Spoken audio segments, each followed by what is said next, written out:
Good day, ICT students. Now we will be having our discussion about Earth and Life Science second quarter topics.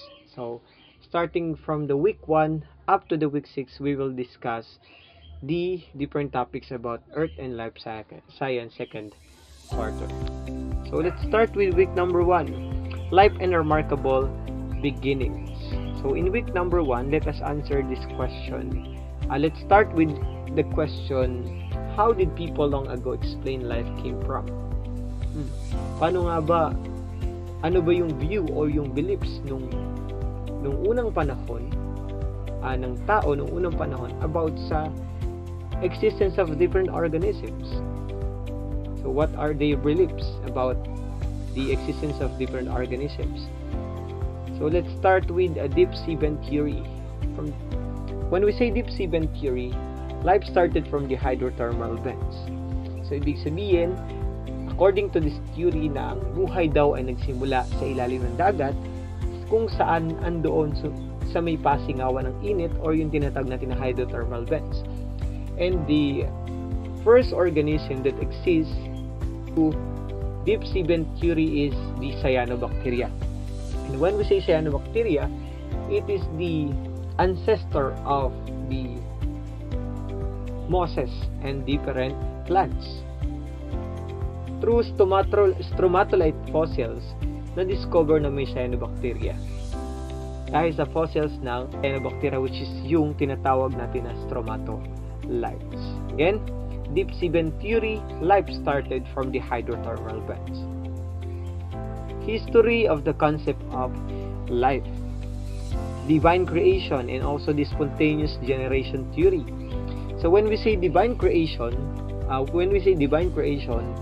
so it is not the naturalistic means of how different life forms created, but it is only the beliefs of different people that lives on the earth.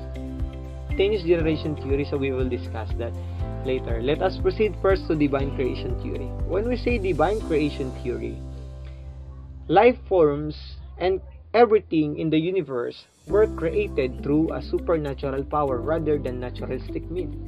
So, ibig sabihin dito, sa divine creation theory, naniniwala or ang paniniwala ng tao ay ang lahat ng buhay daw ay nagsimula dahil lang sa isang supernatural power or yung sa pinanggagalingan, which is yung God. They believe that there is a God who created everything in this world. And that is the meaning of divine creation or special creation theory. What about spontaneous generation theory? So when we say spontaneous generation theory, so it was proposed by Aristotle. And Aristotle states that spontaneous generation theory, life arises from non-living matter. Sinasabi dito na ang buhay daw, ang may buhay na mga organisms na buhay dahil sa mga walang buhay na bagay. So, pwedeng sa lightning or sa kidlat, pwedeng sa heat, or sa mga vital forces. And he also state that vital forces or organic matter can create organisms from inanimate objects. Kaya daw pala. Parang sinasabi dito na yung tao nabuhay dahil sa bato, or yung tao nabuhay dahil sa forces, yung tao dahil nabuhay sa init, yung ibang organisms ay nabuhay dahil sa iba't ibang vital forces na nag-e-exist sa Earth natin, according to spontaneous generation theory.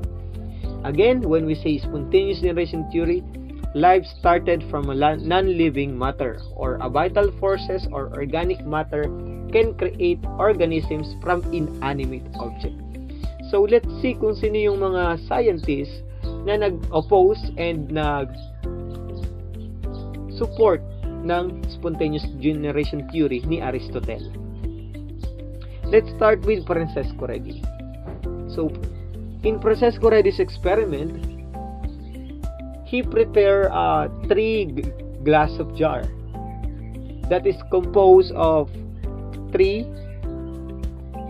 raw meat o hilaw na karne, And in different jar, meron silang iba't ibang inclusions, wherein in glass jar number 1, so nilagay lang niya yung raw meat, while sa glass jar number 2 naman, or sa jar number 2 naman, tinakloban niya yun mismo ay using the cork.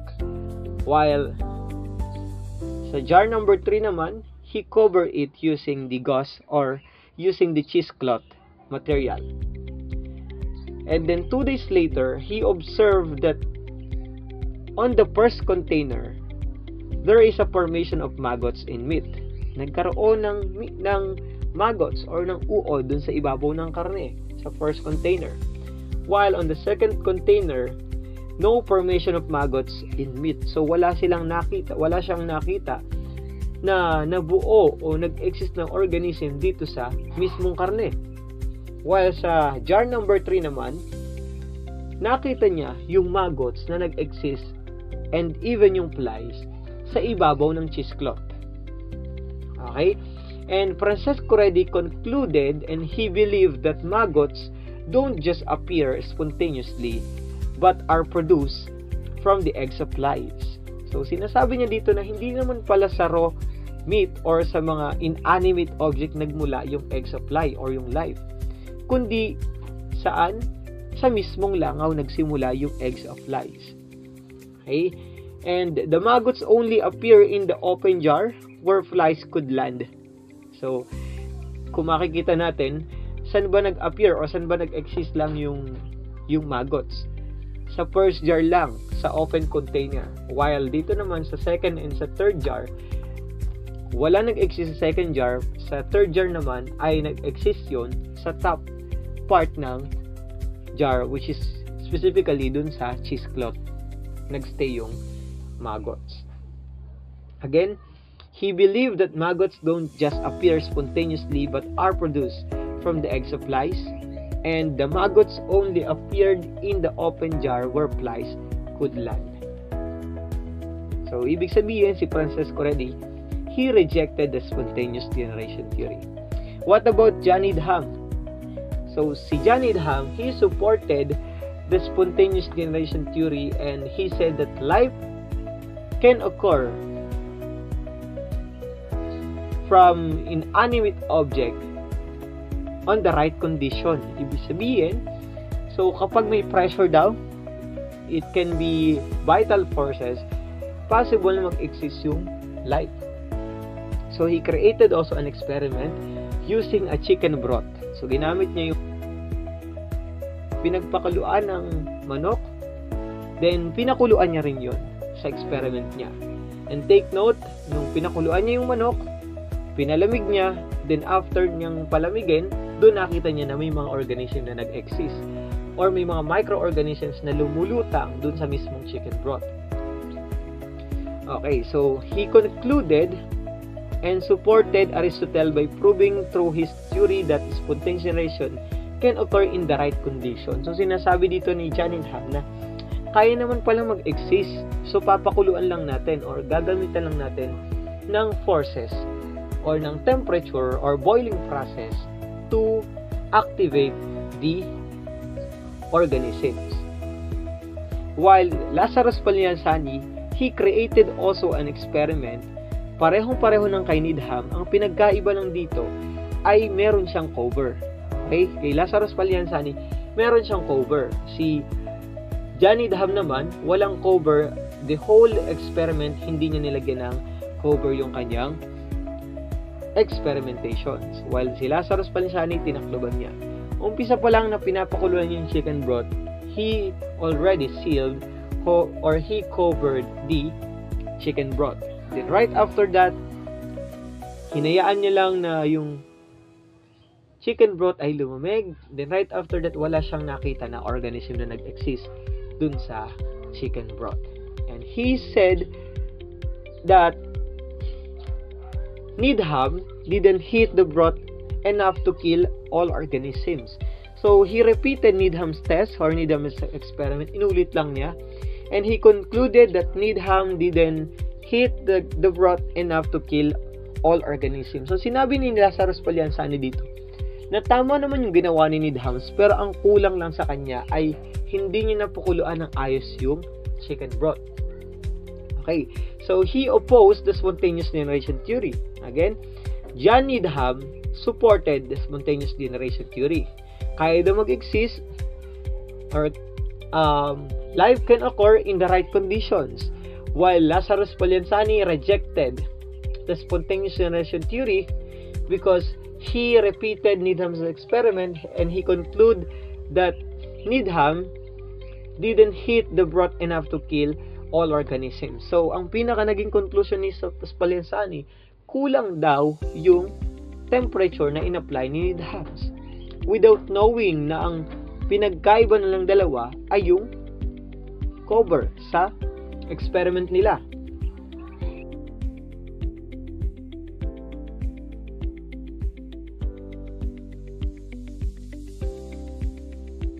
Kaya na sanang mapatunayan na spontaneous generation theory ay hindi totoo, kaso yung conclusion ni Lazarus Poliansani ay nag-focus lang siya dun sa pagkakamali ni Needham.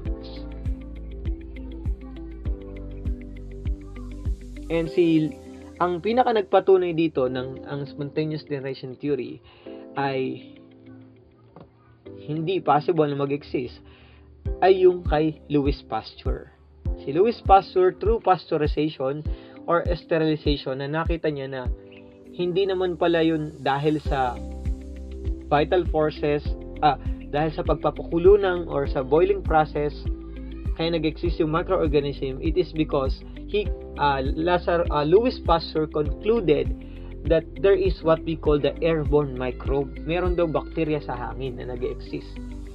So, yun, doon nagkaroon ng linaw na ang spontaneous generation theory ay it is not possible to happen. It is because of the experiment of Louis Pasteur through sterilization and pasteurization process. Another is Stanley I. Miller. So before Stanley I. Miller created or performed an experiment, Alexander Oparin suggested and concluded that life can exist because of different gases mixture. Kaya daw mag-exist ng life dahil sa mga gas na present sa Earth natin. And through that, si Stanley Miller ang nag-act or gumawa ng experiment. Stanley Miller performed an experiment using a mixture of gases suggested by Oparin. Ang pinagkaiba lang dito, si Stanley Miller, ginamit niya yung mixture na suggested ni Alexander Oparin, plus nag-introduce pa siya or dinagdagan niya ng electrical spark, okay, na which represent as the lightning. Okay, so if you're familiar with primordial soup, di ba pag sinabing primordial soup, this theory states that life started from the surface of the water plus the lightning, and it creates the amino acid, which is the building blocks of protein. Okay? So, yung electrical spark, it represent the lightning. So, they support also the spontaneous generation theory. So, let us proceed to the cellular basis of life or the history of cell. So, bago pa ma-discover yung cell, so in Robert Hooke experiment, he observed a piece of cork in the microscope, under the microscope, and he coined the term cell, which mean a small room. So paano niya na-observe yung or paano niya natawag yung cell as cell? It is because of the cork. Okay, yung taklib, yung panaklob ng bote o ng alak. So kumuha siya doon ng portion, and then under the microscope, he observed that a piece of cork contains of different boxes here. Okay? Kung nakikita natin, ito yung kanyang observation. And he compared it as a cell monastery. Okay, yung prayer room ng mga monghe. Kaya niya tinawag yung na cell para daw mga panalanginan ng mga monghe. Okay? When we say cell, it means small rooms. So, doon nag-start yung term na cell. It is because of Robert Hooke. And the study of cell is called cytology. From the term cyto means cell, and logy or logos means study of cell. And there are three types or three cell theories. Number 1, cell is the basic unit of life. Number 2, all organisms are made up of cells. And number 3, cell came from pre-existing cells. So, sinasabi dito sa number 1, cell is the basic unit of life. So, ito din yung pinaka-maliit at pinaka-origin or pinaka-pinagmula ng buhay, yung cell natin. While yung number 2 naman, all organisms are made up of cell. Mapa-animals man yan, mapa-plants, or mapa-bacteria, they are all made out of cells. And number 3, cell came from pre-existing cells. So, sinasabi dito that life or cell came from another cell. So, nagsimula doon sa existing cell or sa naunang cell. So, let us discuss the different scientists who created and the contributors of the cell theory. Number 1 is Tudor Swan. Tudor Swan, he concluded that animals are made up of cells. So, siya yung contributors ng cell theory number 2. Number 2, and next, Matthias Schleiden. He said that plants are made up of cells. Ang lahat daw ng halaman ay merong cells. And Rudolf Virchow, he found out that cells divide to form a new cells. So, siya yung contributor ng cell number 3, cell theory number 3, which cell came from pre-existing cells. So, nakita niya under the microscope na yung cell ay nag-undergo ng cell divisions or naduduplicate yung cells. Unifying the teams, week number 2. Attributes of different organisms. Number 1 is biological system. It refers to the complex system of parts which form an organization with many different properties based on the arrangement and interconnections of these parts. So when we say biological system, let's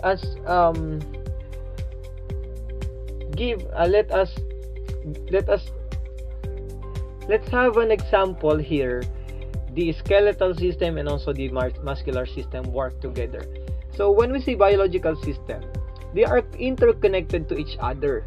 Ay hindi lang yan mag-work as, hindi lang pwedeng magkaroon ka lang ng skeletal system, yun na lang. Okay? So, in order for us to move, to work, to functions, we need different system in our body. Skeletal system and muscular system work together to perform specific tasks. Biological system. And even the ecosystem diversity. Ay, merong marine, may polar, mountains, forest, desert, and grassland. They are interconnected with each other. So, without the marine biomes, so possible na hindi mag-exist yung different ecosystem also. They are interconnected and interrelated with each other. Number 2, high degree of organization or yung organizations ng isang specific organism, ecosystem, and the biosphere. So when we say high degree of organization, new properties emerge at each level in the biological hierarchy. So ibig sabihin, starting from the basic one, so hanggang as time goes by na nagiging complex sila, bumubuo yan ng different levels ng organizations. Okay?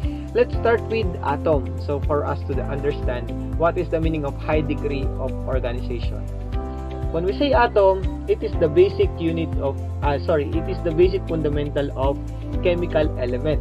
So it is also the basic or the building blocks of matter. Atom, it is composed of protons, neutrons, and electrons. Electrons negatively charged, protons positively charged, and neutrons no charge at all. Okay. And next level is the molecule. And on molecule level, it is composed of 2 or more atoms. the smallest unit of chemical compound that can take part in chemical reactions. So, an example of molecule is the DNA. Yung DNA, meron yung iba't ibang components. The nucleotides, phosphate group, phosphate molecules, and even the different glucose. Yung glucose included yan sa molecules.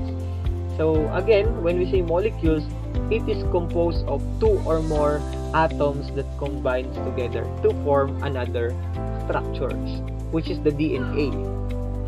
Another, to form cell, kailangan meron tayong tinatawag na intermolecular and intramolecular forces na nagkakaroon o nangyayari sa isang molecule to create cells. But before we proceed to cells, ang cells po, it is composed of organelles. Meron pa yung subpart eh. Actually, hindi na naka-include dito yan eh. When we say organelles, it is composed or it is the part of the cell only. An example of organelles are cell membrane, Golgi apparatus, vacuole, mitochondria, nucleus, and so on and so forth. Those are the examples of the organelles. And to create a cells, kailangan meron siya mga organelles. When we say cells, cell is the basic unit of life. Cell can be plant cells, animal cells, and the bacteria cells. Tissue or muscle. Tissue or muscle, a group of similar cells that work together to perform a specific functions or specific function. When we say tissue or muscle, it can be group of similar or different cells. Okay? Take note. So, to create an organ, so yung mas malaki pa dito sa muscle, which is yung organ, kailangan mo nang magkaroon ng similar cells sa isang tissue or muscles. Let's say, sa ating digestive organ. Ang digestive organ natin, meron yung tinatawag na type ng cell which is the smooth muscle. Type ng tissue natin which is yung smooth muscle. Bakit siya ang type ng cell niya ay smooth? It is because it is responsible for digestion. So kailangan mag-penetrate, mag-flow yung food easily sa iba't ibang part ng digestive organ. So kaya similar yung or smooth muscle yung kanyang compositions. So there are 4 types of tissues or muscle: connective tissues, epithelial, muscle tissue, nervous tissue. Organ. Organ, structure composed of 2 or more types of tissues that work together to perform a specific function or a group of functions. Pag sinabi natin na organ, so binubuo na yan ng 2 or more types of tissues or muscles that create or that function as one. Let's say, yung heart. Heart, ano ba yung pinaka-main purpose ng heart? To pump blood, to distribute blood, and also to make deoxygenated blood oxygenated. Okay? So, pag sinabi natin ng organ, compose siya ng maraming tissue, ng iba't ibang type ng tissue na nagpa-function as one. An organ, pag nagsama-sama na yung organ na may iisang functions or iisang goal, it creates a system or a body system. An example of the body system, nervous system, cardiovascular system. Ang nervous system more on sa sensory organ natin, sa inputs, while sa cardiovascular system naman, more on sa flow ng or circulations ng blood natin. Ang lymphatic system naman, ito ay responsible sa mga lymph nodes or yung sa mga kulane, sa beke, yun yung lymphatic system. Urinary system naman sa filtration of blood and excretion of waste from the body. Skeletal system, support and protection of many internal organs. While endocrine system, regulation of the body, processes through hormone productions. and respiratory system, gas exchange. Digestive system, for digestion and absorption of food. Reproduction, it is responsible for creating offspring. While muscular system, voluntary and involuntary movement of our muscles. Ito yung may mga yung inuutusan at hindi na kailangan pang utusan na muscle natin para mag-function. Ano ba yung mga body na hindi na kailangan, ano ba yung type ng muscles or yung muscles na hindi na kailangan pang utusan ng brain natin or ng nervous system? Our heart, hindi na siya kailangan utusang pang mag-pump ng blood kasi naturally, kailangan niya mag-pump ng blood or involuntary, kailangan niya mag-pump ng blood. Next, organisms. Organism, individual living entity that can carry out all basic life processes. It can be multicellular and unicellular. So, kapag sinabi natin na organism, of course, meron na siyang mga body system or meron na siyang iba't ibang system sa body natin, which is yung skeletal system, cardiovascular system, respiratory system, and it creates or kapag nagsama-sama yung body system na yun, it forms one organism or individual living entity wherein yung organisms na yun, once yung organisms ay nagsama-sama ng pare-pareho, they are called populations.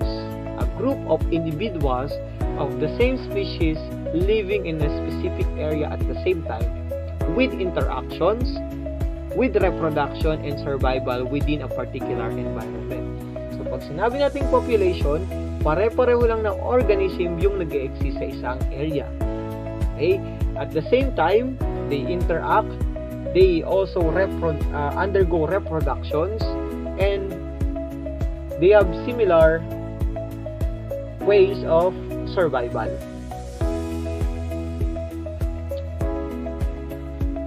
Then community, it is consists of different populations living and interacting in a particular area. So ito na yung merong interactions between different organisms. Pwedeng yung plant sa animals o kaya naman yung fish dun sa sponges. Then yung ant sa plants. Those are the examples of community. Okay? So, pag sinabing community, merong two or more populations. And when we say ecosystem, it includes all the living organisms or biotic factor and the non-living things, the abiotic factor in a particular area, interacting as a system. So, when we say ecosystem, eto na yung merong interaction or kailangan na ng organisms, living organism, ng mga non-living organism or non-living things. Kailangan na natin ng heat, ng water, ng air, ng pressure, ng climate, ng soil. Okay? Those are the examples of the abiotic factors, the non-living things. So, when we say ecosystem, an organisms need the non-living things to survive. An example of ecosystem, a tropical rainforest ecosystem, includes diverse plant and animal species, soil, water, and the climate factors.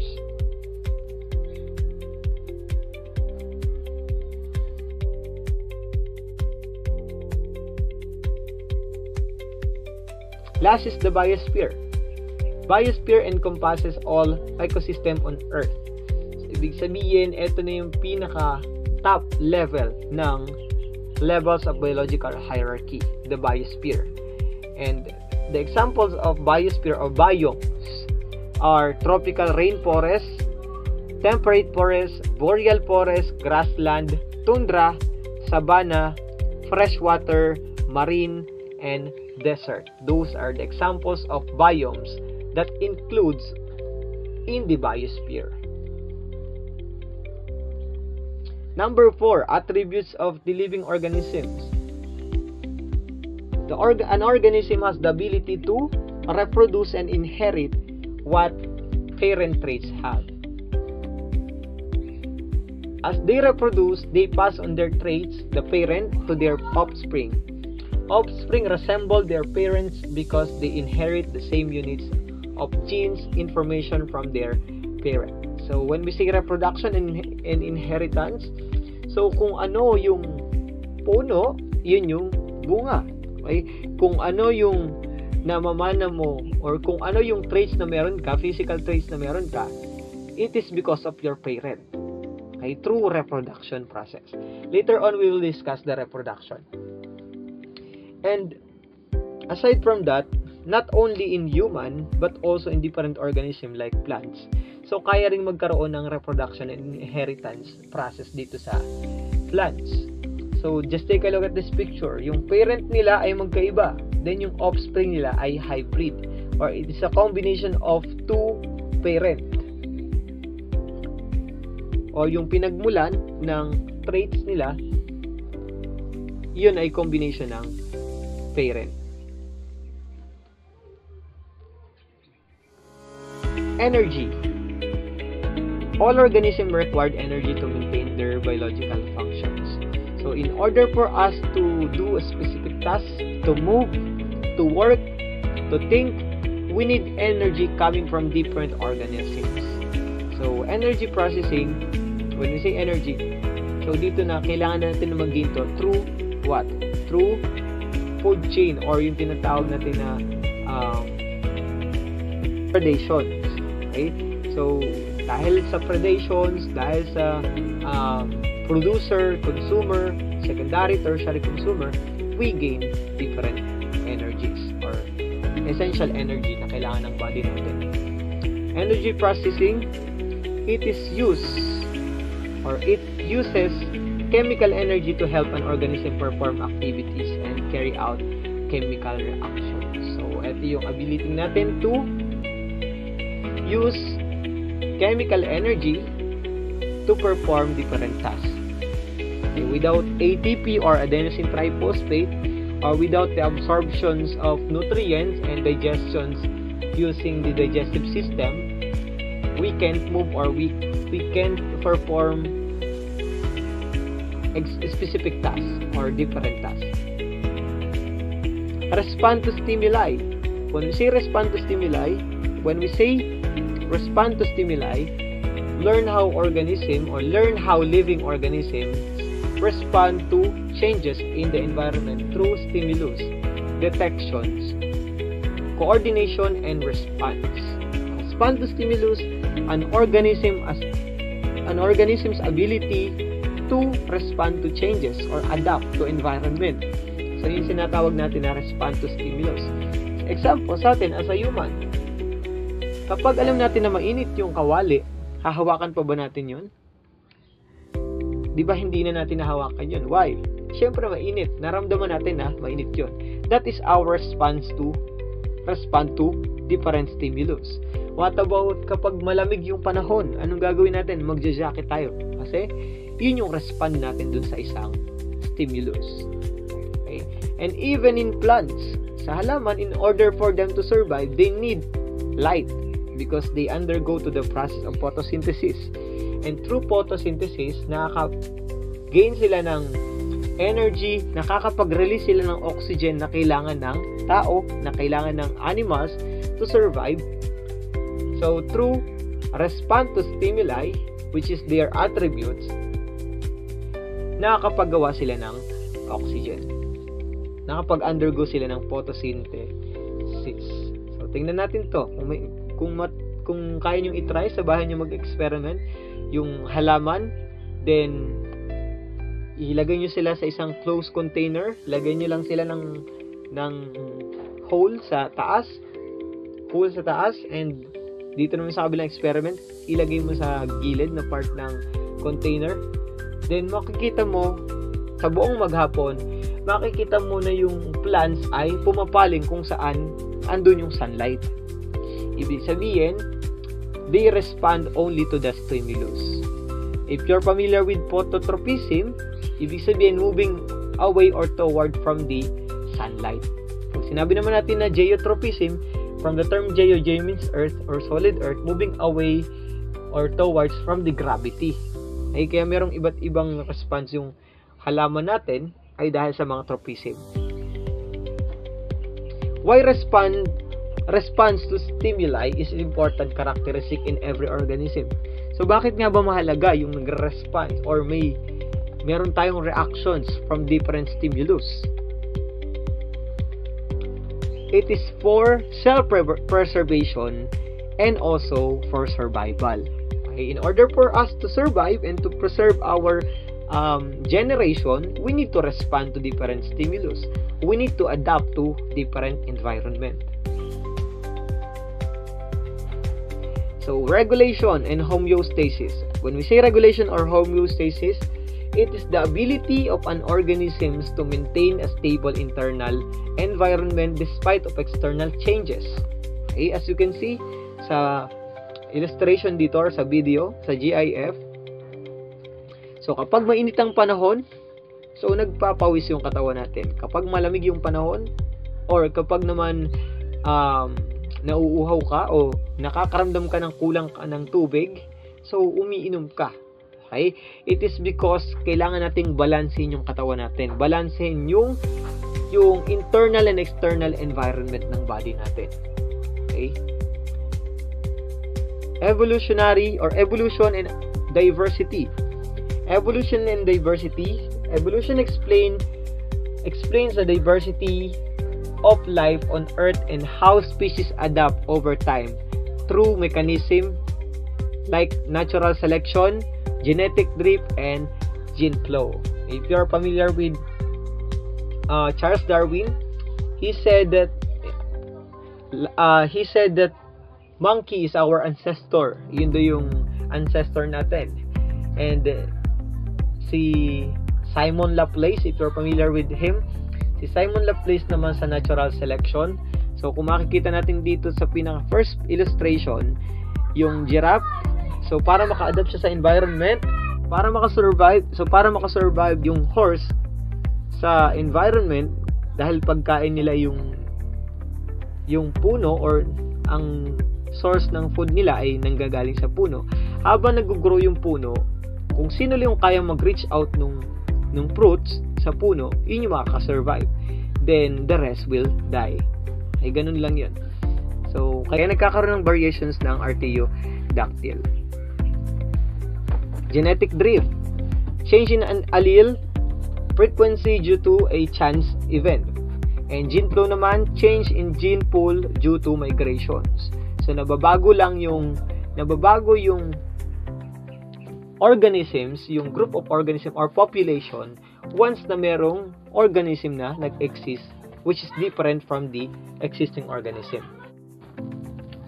Okay, week number 3. So before we proceed to week number 3, I forgot to discuss also, when we say evolution is the theory that species change over time.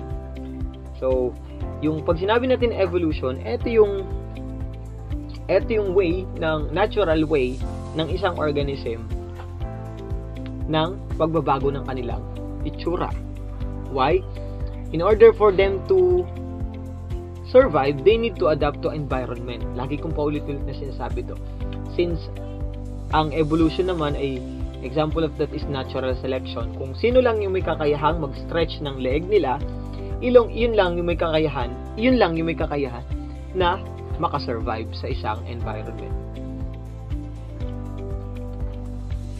Week number 3, perpetuation of life through reproduction. Let us discuss first the parts of the gumamela flower. Gumamela flower is considered as the perfect flower. Why? It is because meron siyang female and meron din siyang male reproductive part. The female reproductive part of the flower is the pistil. Under pistil, merong stigma, style, ovary, and ovule. While male reproductive part of the flower is the stamen. Stamen, it is composed of anther and also the filament. And the other parts, it can be in the other parts, petals, sepals, stem. The purpose of petals is to protect, and also the sepal is to protect the reproductive part of the flower, and the stem stem or receptacle and the pedicels hold the entire parts of the flower. At ang isa pa sa purpose ng petal is to attract pollinators. Since ang purpose lang naman ng flower is to reproduce, to create another offspring, or to distribute the pollen grain.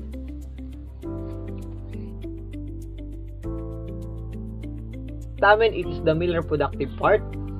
Filamen, stalk that supports the anther, or stalk that holds the anther. And anther, this is where pollen grain is produced. Dito nabubuo yung mga pollen grain. While pollen, it is a tiny grain containing male gametes. Yung pollen naka-attach siya dun sa anther. And carpel or pistil, female reproductive part. Stigma, the sticky part that catches pollen. Yung pollen na andun sa anther, once na yung pollen na de-attach dun sa anther, so through wind and different pollinators, pwede siyang dumikit sa stigma. Style, a long tube-like part that connects the stigma and the ovary. This is the style, yung pinaka nasa gitnang part. The connective tubes from stigma that connects the stigma and the ovary ovule part.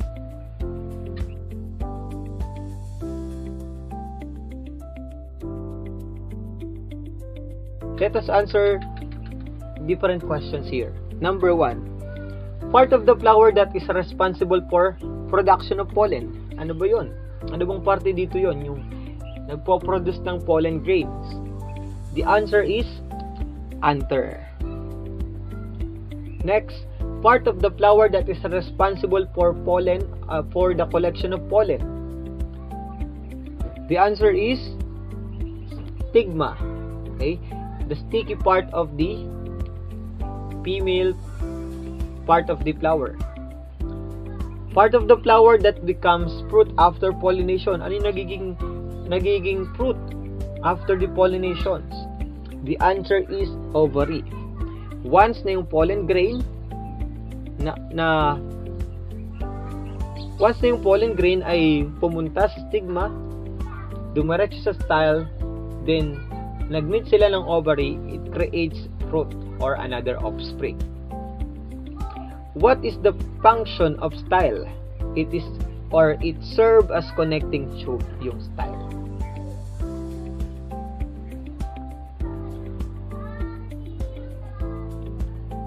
Reproduction. When we say reproduction, again, it is the ability of an organism to reproduce or to create another offspring. There are two types of reproduction, sexual and the asexual reproduction. Pag sinabi natin na sexual reproduction, a type of reproduction involves two parents to reproduce or it requires a partner to reproduce. So, hindi niya kaya mag-reproduce ng mag-isa lang. Kailangan niya lagi ng partner. Yun yung sexual reproduction. While asexual reproduction naman, it involves only one parent to reproduce and it does not involve two gametes. So, hindi na kailangan pa ng partner to reproduce. Kaya na niya mag-reproduce with its own. In sexual reproduction, there are two types of sexual reproduction, syngamy and the conjugation. When we say syngamy, it is simply the union of sperm cell and also the egg cell or yung fertilization. Na most common to nangyayari sa mga mammals and different organisms. While conjugations, it only happens to bacteria and also microorganisms. So, kailangan din dito ng partner to be able to create another offspring or another microorganisms. So, meron tayong tinatawag dito na donor and also recipient. Ang donor, yun yung pagkukuhanan or yun yung panggagalingan ng desirable genes or yung traits While yung recipient naman, yun yung magre-receive or yung tatanggap nung genes na ilalagay ng donor. Okay? Let's say meron tayong bacteria dito. The donor and the recipient. The pilus part, it is a connecting tube or the passageway of the desirable genes na ilalagay niya sa recipient. Okay? So, once na nakapunta na or meron ng nakapag-insert na ang donor ng kanyang chromosomal DNA sa recipient, it will create a new donor.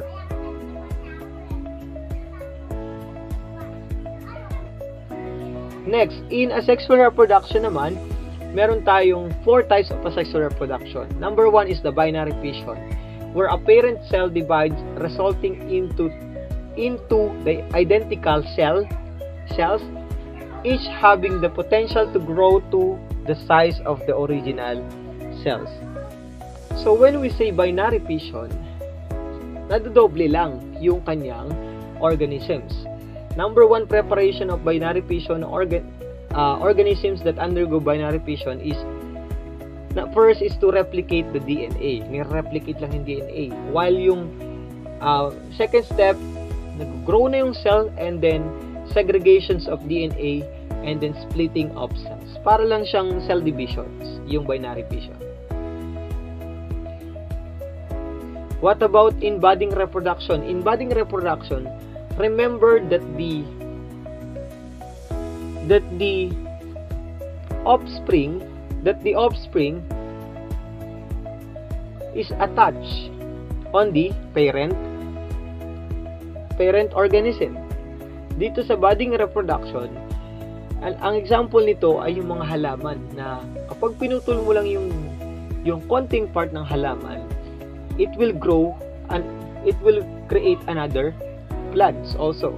Similar plants. Kung familiar kayo or sa kangkong, di ba ang kangkong hindi naman yung tinatanim na sa buto. Binabali lang yung kanyang sanga, then ihahagis lang yun sa lupa, tutubo na ulit. Mag-create ng panibagong kangkong. Okay, those are the examples. That is the example of the organism that undergo budding reproductions. Aside from that, may mga sea sponges na naka-attach sa kanila yung kanilang offspring.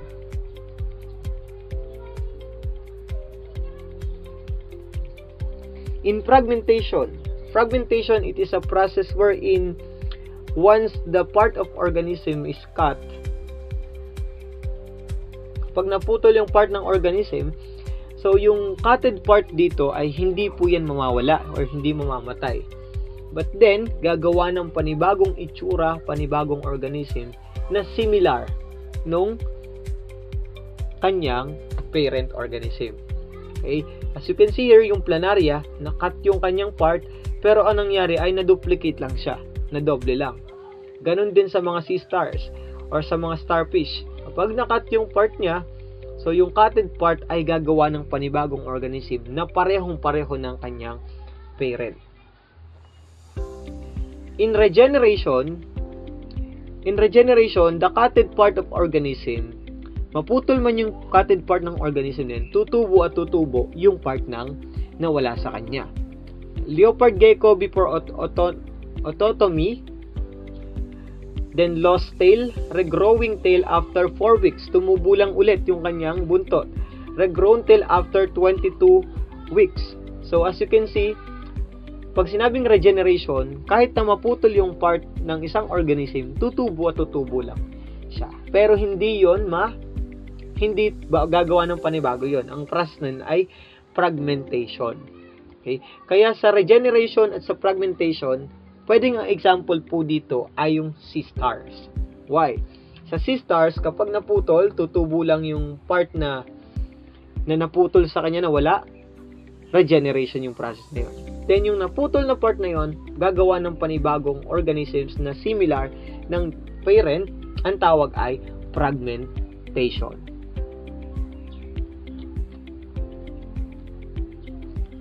Okay, why reproduction is an important characteristic of every organisms? So bakit nga ba mahalaga yung reproductions?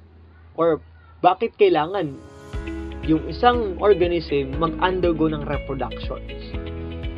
The main reason why we need or reproduction is essential to different organisms, it is because for continuation of species, para magpatuloy yung lahi or yung generation ng isang organisms. So kung without the reproduction, so possible na kung hanggang dito lang yung kung nag-exist yung organism ng limang organism lang na to, at hindi sila nag-undergo ng reproductions, so possible na hindi na magtuloy yung kanilang species. So through reproduction, napapagpatuloy nila yung species na meron sila. Lesson number 4, perpetuation of life through genetic engineering. So genetic engineering, it is the artificial manipulation, modification, recombination of DNA or other nucleic acid molecules to modify an organism or population of an organism. And this may involve changing a single base pair, adenine thymine, or cytosine guanine, deleting a region of DNA, or adding a new segment of DNA. So when we say artificial manipulation, when we say genetic engineering, so it is not the natural way of producing another offspring, but it is the artificial or the alternative way to create offspring or to create another organism. And take note, to create a unique organisms, yung hindi nag-exist naturally. Okay? So nakakita na ba tayo ng glow-in-the-dark na rat, glow-in-the-dark cat, glow-in-the-dark na corn? Through genetic engineering, so possible na mag-exist yung ganong type ng organism. So genetic engineering, dinaan to lahat sa laboratory.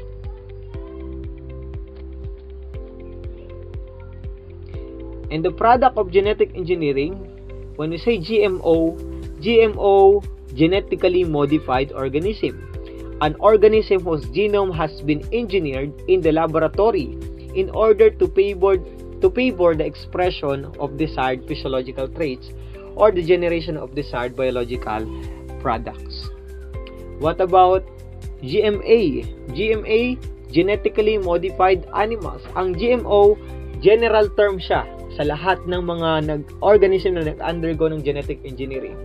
While yung GMA naman, specific lang siya sa animal. Genetically modified animals. And genetically modified plants naman sa GMP. GMF, genetically modified food. So, just take a look at this example. Example of genetic engineering product. Number 1 is venomous cabbage. So, in venomous cabbage, scorpion genes is added to the cabbage to prevent insect from eating it. Imagine, yung cabbage, para magkaroon ka ng mas magandang crops, mas healthy na crops, so kukuha sila ng scorpion genes or genes ng scorpions na may traits na pagiging poisonous. Okay? And i-insert nila yan or ilalagay nila yon sa genes ng cabbage to create venomous cabbage. Then what is the purpose of that? To prevent insect from eating it. Para ma-prevent yung pagkakaroon ng poor crops. So, same as the Bacillus thuringiensis corn or yung BT corn. A gene from Bacillus thuringiensis or BT bacteria is added so the corn produces a protein that is poisonous to certain insects but not in human. Take note, ang purpose ng genetic engineering dito sa BT corn at sa venomous cabbage ay magkaroon ng healthy crops na hindi nakakain ng or poisonous sa insect but not in human. Next, fast-growing salmon. Fast-growing salmon, genes from 2 other fish cause the salmon to continually produce growth hormones. So, kumuha sila ng fast or ng growth hormones from another type of fish, then inilagay nila yon sa salmon to create a fast-growing salmon. And let us compare the farm salmon and also the GM salmon here. Both fish are 18 months. So, parehong isda, yung farm salmon at yung GM salmon, pareho silang pinalaki ng 18 months sa loob ng 18 na buwan. Then, after 18 months, the length of the GM salmon is 22 inches and the weight is 6.6 pounds. While farm salmon, 13 inches and the weight is 2.8 pounds. As you can see, doble yung size ng GM salmon kesa dun sa farm salmon. Yun yung kagandahan ng genetic engineering. Mas mataba or mas malaki yung crops or healthy yung food na pinoproduce ng GM salmon. Next is the less smelly cow.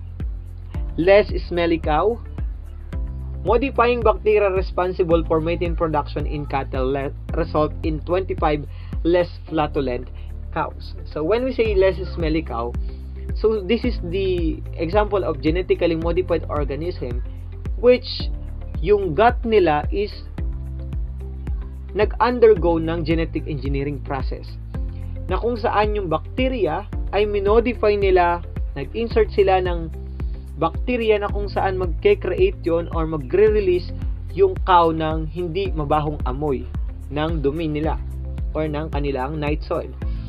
So because of that, yung methane production mas bumaba siya ng 25%.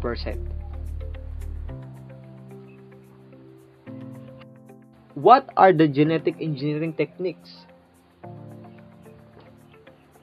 There are 4 main genetic engineering techniques that we need to consider.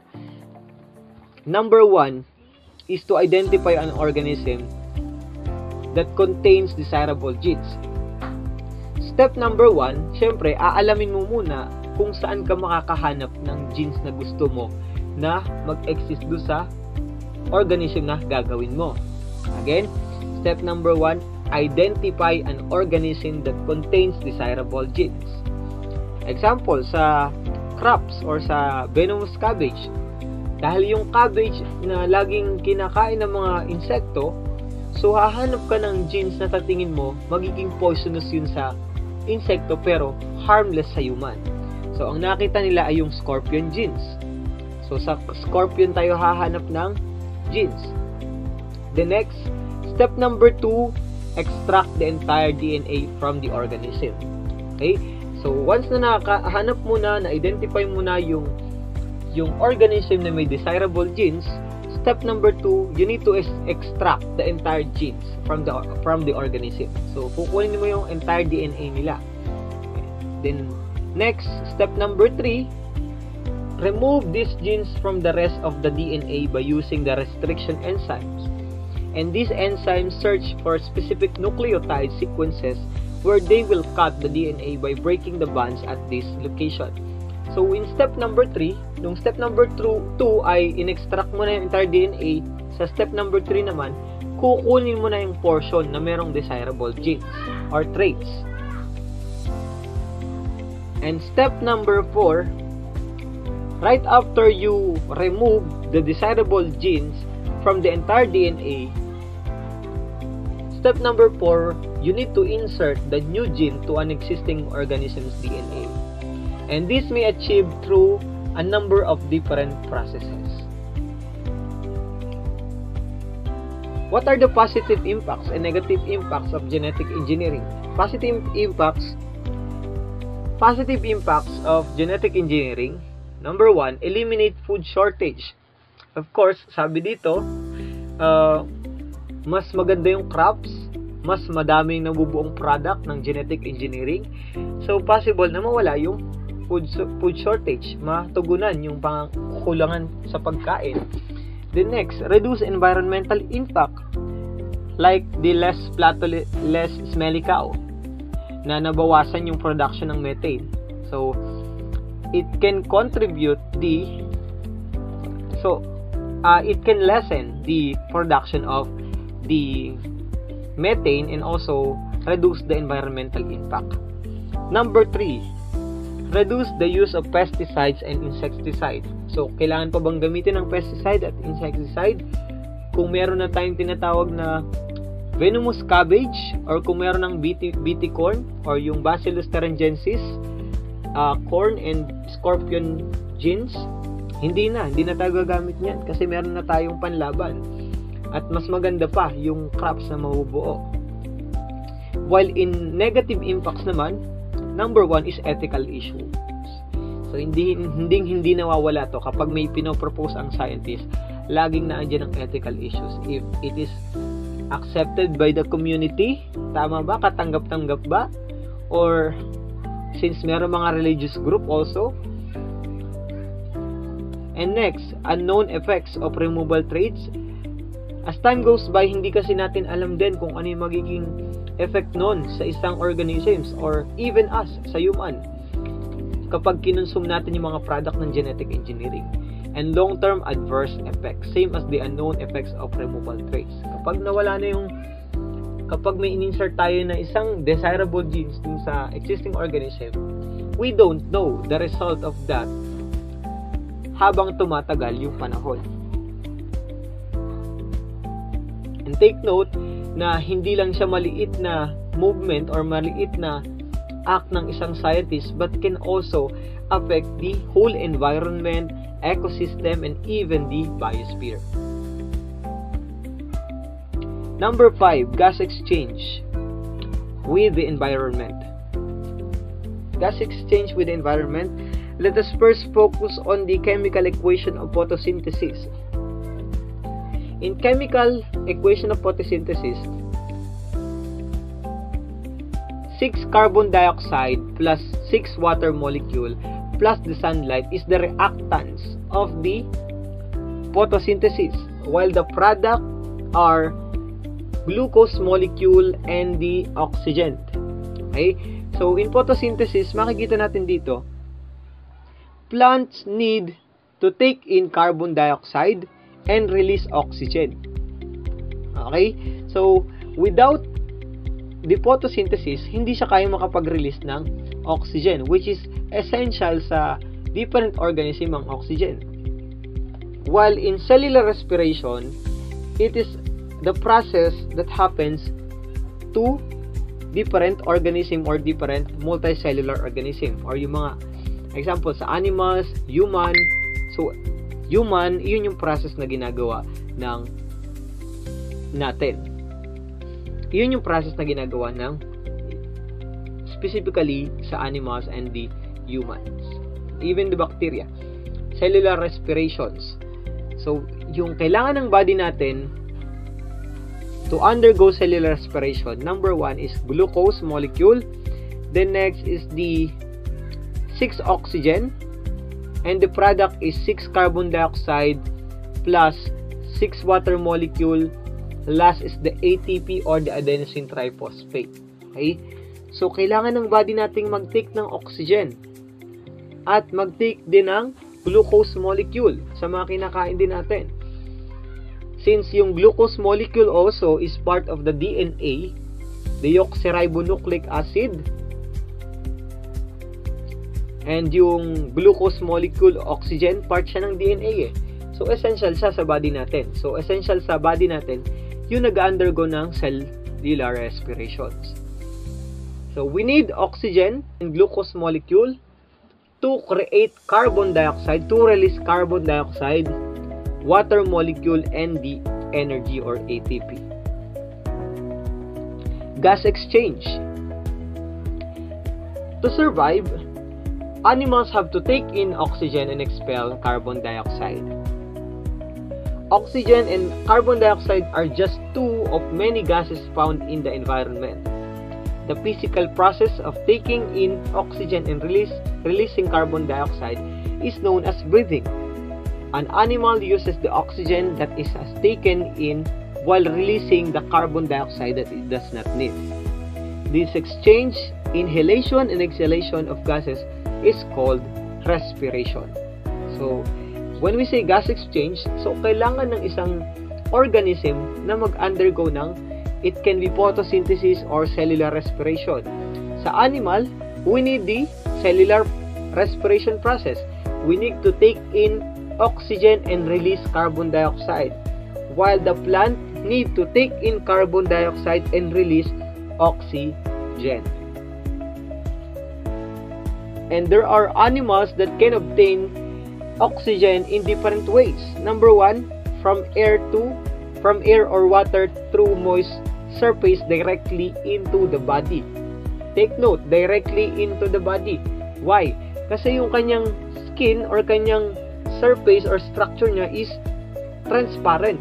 Or yung amoeba, example niyan yung amoeba, as you can see sa under the microscope, yung part niya which is the vacuole, yun yung magka-catch ng oxygen. Kukuha ng oxygen, and then siya rin yung responsible for the distribution of oxygen to the entire cell.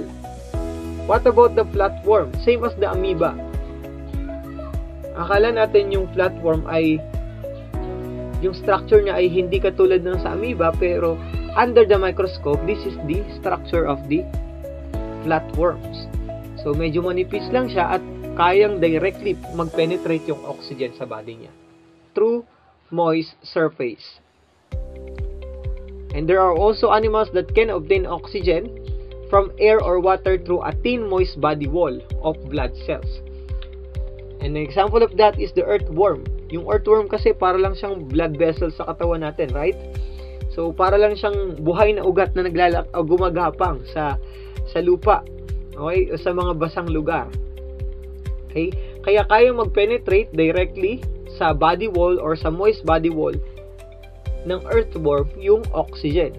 Sa body wall ng earthworm, nagpe-penetrate yung oxygen, nade-dissolve yung oxygen molecule into smaller molecule, into smaller atom, and marireceive yun ng kanyang blood vessels directly. Number 3, from the air through spiracles or opening on the thorax or the tracheal system to a system of ducts to the tissues. Kung nakakita na kayo ng mga organisms like yung grasshopper, cockroach, wasp, and yung bees, and even the caterpillar, meron sila sa gilid yung parang mga hole o yung butas. So it is not only for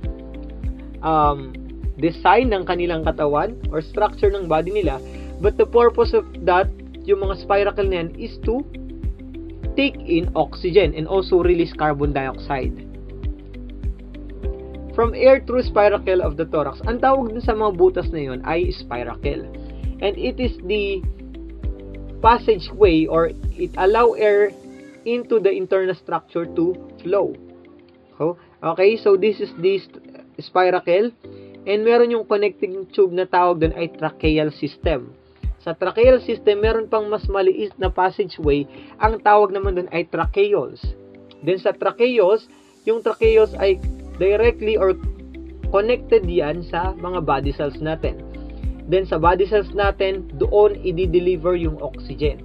Then yung body cells natin, yun naman yung magdi-deliver, maglalabas ng mga molecule na hindi kailangan ng body natin. Specifically also yung carbon dioxide, na dito rin yan lalabas or dadaan sa spiracle.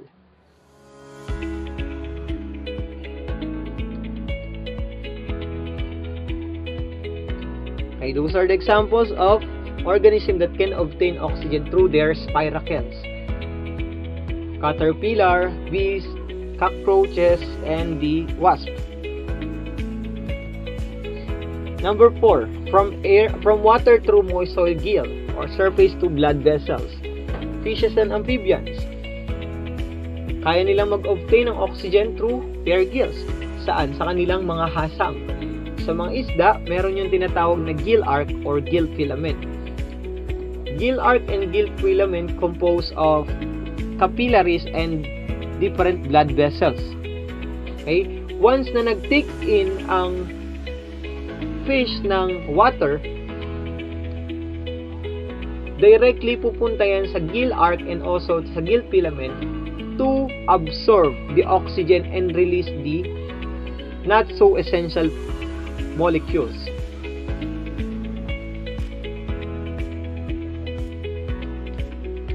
What about in amphibians? So, amphibians, meron siyang two-way ng pag-gain ng kanyang oxygen. Number 1 is through lungs, number 2 is through skin. Kaya tinawag silang amphibians, 'di ba? Kailangan nila ng water, kaya nilang mabuhay sa tubig, kaya nilang mabuhay sa lupa. Okay? So, kapag nasa tubig sila, ang ginagamit nila ng pag-obtain ng oxygen ay yung kanilang skin. While kapag naman nasa lupa sila, ang ginagamit nila ng pag-obtain ng oxygen ay through their lungs. Okay, number 5. From air through moist lung surface to blood vessels. So, they can obtain oxygen through moist lungs or sa baga. Okay? An example of that ay yung mga land vertebrate and even the land snail. So, titingnan natin mamaya yung land snail. Akala natin, yung structure lang niya is konti lang yung part, pero later on, makikita natin kung ano ba yung mga structures na meron ng land snail. We will proceed first on the land vertebrate. So, we, human, are considered as the land vertebrate animals or organisms. And we can obtain our oxygen or gas exchange in humans occurs in their alveoli. So, doon nag-exist or doon natin kaya mag-undergo ng gas exchange through our alveoli. So, what is alveoli? Alveoli is the alveoli is the part of the lungs, smallest part of the lungs that is connected to our body cells. And yung body cells natin, so as you can see, this is what we call the alveoli. Yung alveoli natin, meron yung mga connected na blood vessels. And through that, nakakapag-absorb yan ng oxygen, and then the blood vessels will also release the non-so-essential part or non-so-essential molecules that we release in our body through our respiratory system. Okay, next. So, let us compare mammals and amphibians. Meron kasi tayong tinatawag na negative air pressure and also the positive air pressure. So, when we say negative air pressure, mammals ventilate their lungs by negative air pressure. So, why? Paano nga ba yung mammals nakakapag-undergo ng respiration through negative air pressure? As you can see, this is the model of the lungs. So, through negative air pressure, ibig sabihin, sa lower part na to, nandito yung tinatawag natin na diaphragm. Through diaphragm, as one of the part of the respiratory system, the lungs enlarge. Okay? Yun yung reason kung bakit yung lungs natin ay nag-enlarge or nag-gain ng oxygen. While dito naman sa positive air pressure, without the use of diaphragm, they can exchange gas. Okay, as you can see, baliktad yung nangyayari sa negative air pressure and sa positive air pressure. Sa negative air pressure, nag-e-enlarge yung ating lungs, it is because of the diaphragm. Dito naman sa positive air pressure, dun mismo, within the lungs and within the respiratory organ, doon lang mismo nagkakaroon ng pressure. Okay? Kaya nagiging bloated or lumulobo yung lungs nila dito. Yan, diyan nagkakaroon ng pressure. Well, sa atin naman, ang nag-e-enlarge ay yung lungs. Again, mammals ventilate their lungs by negative pressure, while amphibians ventilate their lungs by positive pressure breathing, which forces air down the trachea. Types of gas exchange system. In some animals like mammals, breathing is done through the body's nasal passage, while respiration takes in every cell of the body. It continually takes place in animals, and depending on the kind of animals, is carried out through any form of gas exchange system. Take note of that. There are 4 types of gas exchange. Number 1, the skin or the body surface. Number 2, gills. Number 3, trachea. And number 4, lungs. Okay? So, ang isang organism, hindi lang siya pwede siyang isang type ng gas exchange lang. Pwede din naman na dalawa yung type of gas exchange na meron siya. Internal constancy in animals or homeostasis and organization of animal body. Homeostasis again, it is the state in which the internal environment of the body is maintained at set point despite of changes in the organism's external environment. It achieves through regulation of the body temperature, salt, acids, gases, and nutrients that help support life. The internal control system of the body responds immediately to change in condition in its internal environment. So, kagaya ng sinabi ko kanina, that homeostasis, it is the state or it is the process of our body to regulate different factor like yung temperature, salts, acid, gases, nutrients to support and to help life.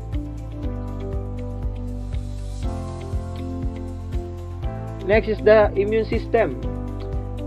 What is the purpose of immune system? So when we say immune system, bacteria and viruses are pathogens that can cause diseases. Pathogens are everywhere. Your body comes in contact with many of these pathogens daily. Your immune system helps the body defend itself against pathogens.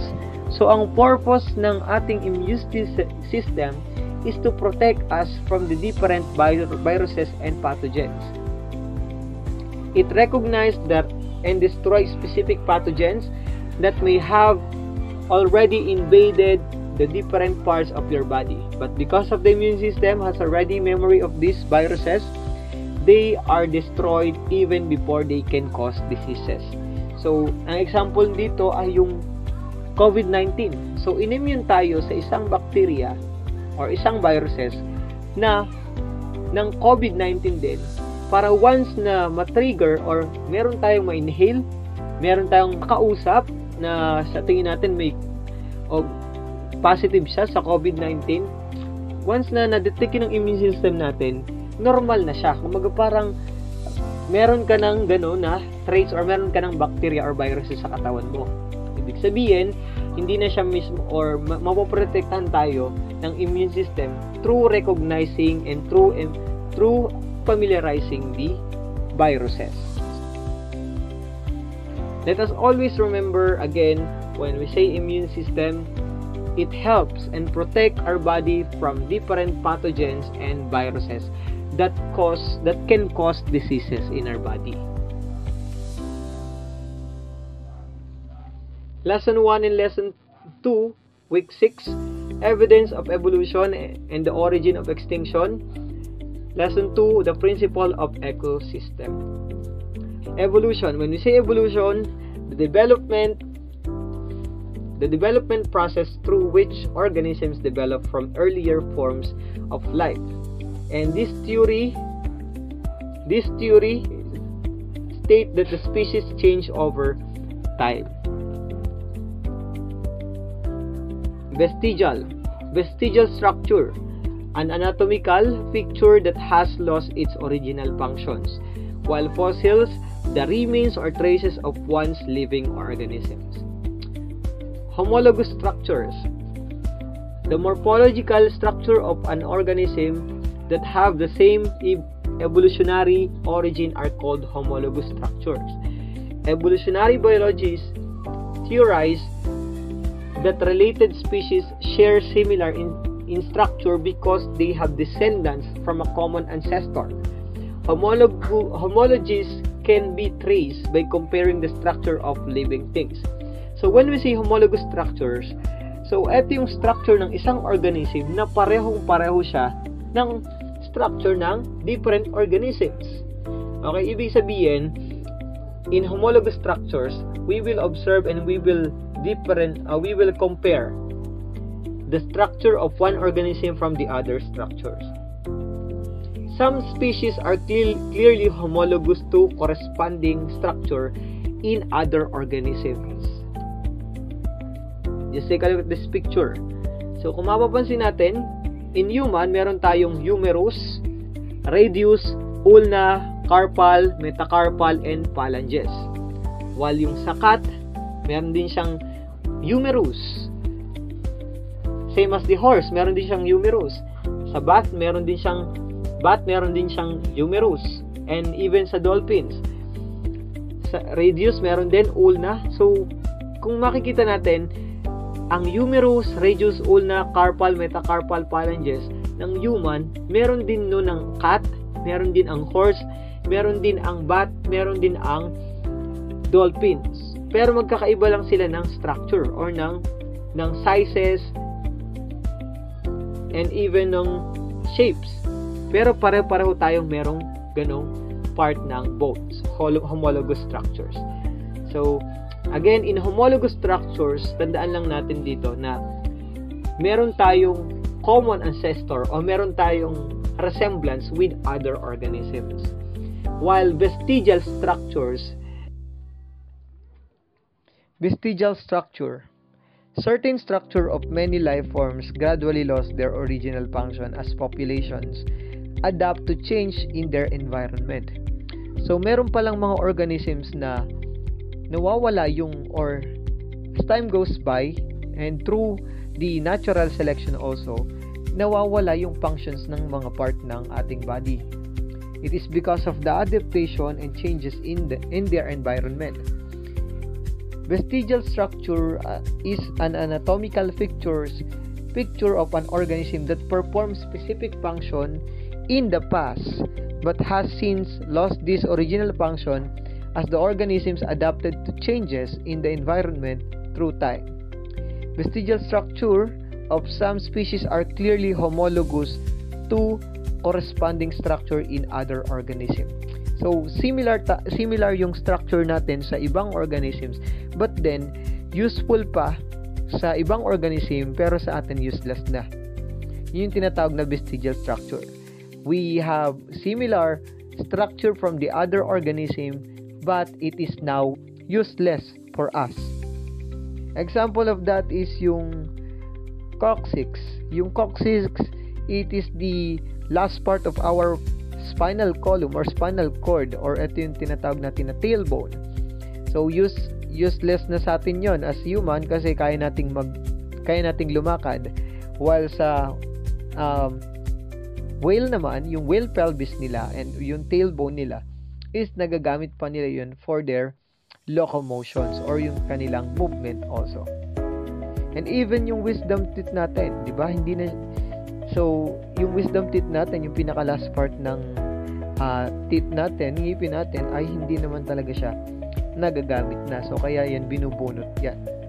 And even yung appendix, yung pinaka last part ng intestine, specifically sa ating large intestine. So, it is now useless, yung appendix natin. So, pag sinabing vestigial structure, ito yung structure na meron tayong similarities or resemblance sa ibang organism, pero useless na sa atin, useful sa kanila sa ngayon. Sa homologous structure naman, ito yung similarity natin sa ibang organism na up until now is useful sa tao o useful sa atin, useful sa kasalukuyan.